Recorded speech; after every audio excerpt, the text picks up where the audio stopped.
Siguiendo con el curso de macroeconomía en el estilo virtual, procederemos a tocar un tema importante que viene a ser la demanda agregada, que la terminaremos viendo en el recurso 9 y en el recurso 10.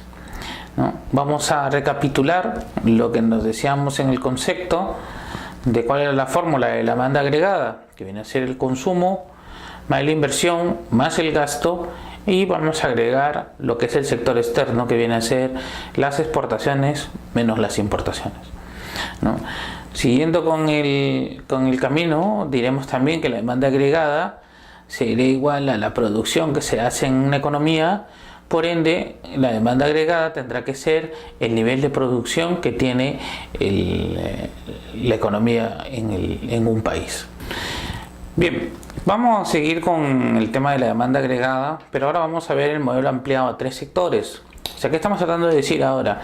Que se está dando el hecho de que a los sectores de bienes de consumo y de bienes de inversión se le va a agregar el sector producto de insumos, ¿no? O sea, para producir exclusivamente bienes de capital.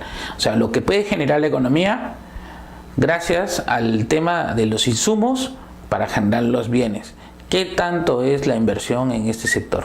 Entonces, para esto vamos a recurrir al hecho de que se da el producto marginal del trabajador, en la cual el trabajador es constante en su aplicación productiva, y también se va a dar el hecho de que viene y proviene de la industria de bienes de capital la demanda de insumos. O sea, lo que van a solicitar las empresas por esos insumos. Y finalmente el empleo total de la economía, que va a ser la adición del empleo en estas 3 industrias que se dan. Como vemos, estamos revisando la diapositiva 10, donde estábamos viendo el ingreso, ¿no?, en base a la función del consumo. Esta está dada por el hecho del empleo, o sea, el empleo que se realiza dentro del sector consumo, el salario que se da por el tema del sector capital y el salario también que se da por el tema de los insumos. Ese es un equilibrio que se va a dar justamente en la demanda de los insumos.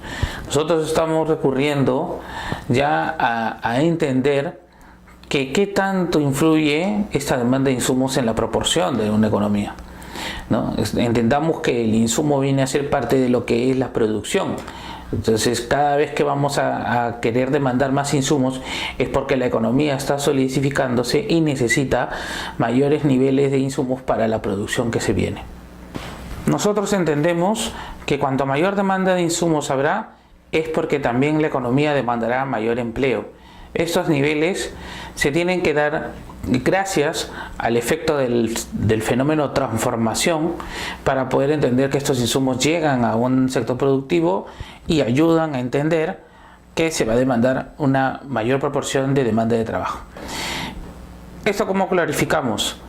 Por un ejemplo, cuando se da la producción de pollos, se necesita comprar insumos para poder entender que la producción de pollos se va a tener que dar a mayor escala.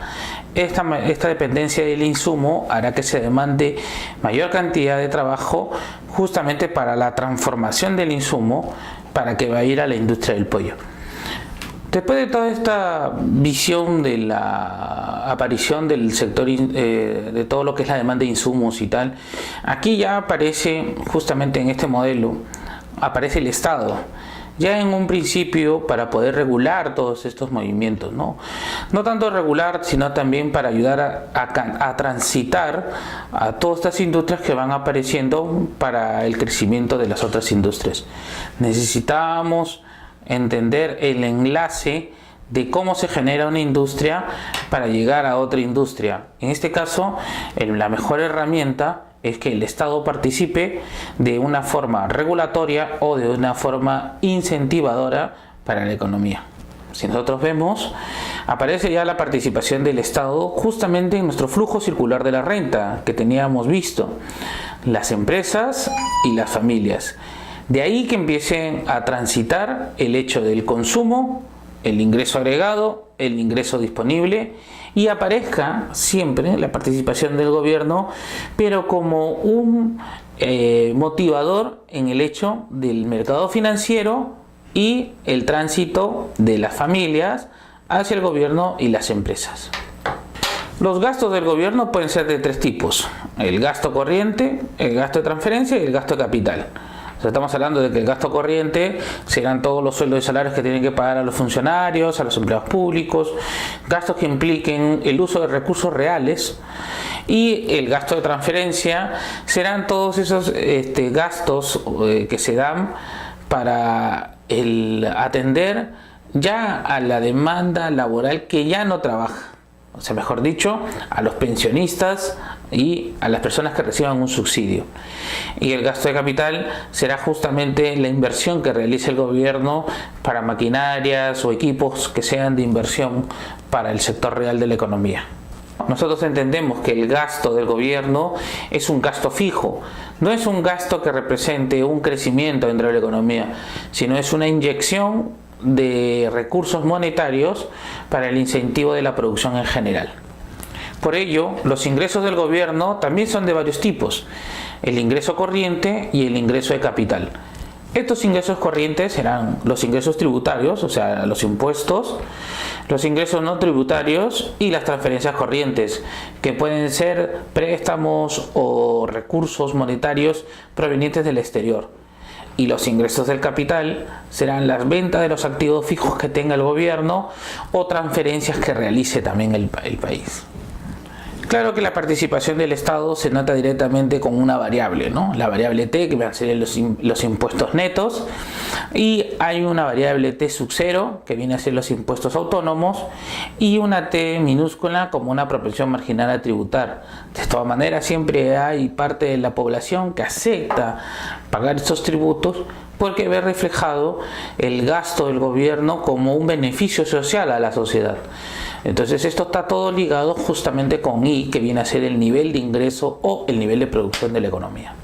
Bien, seguimos con el tema del nivel de ingreso, pero ya con la participación del Estado. O sea, estamos hablando de tres sectores.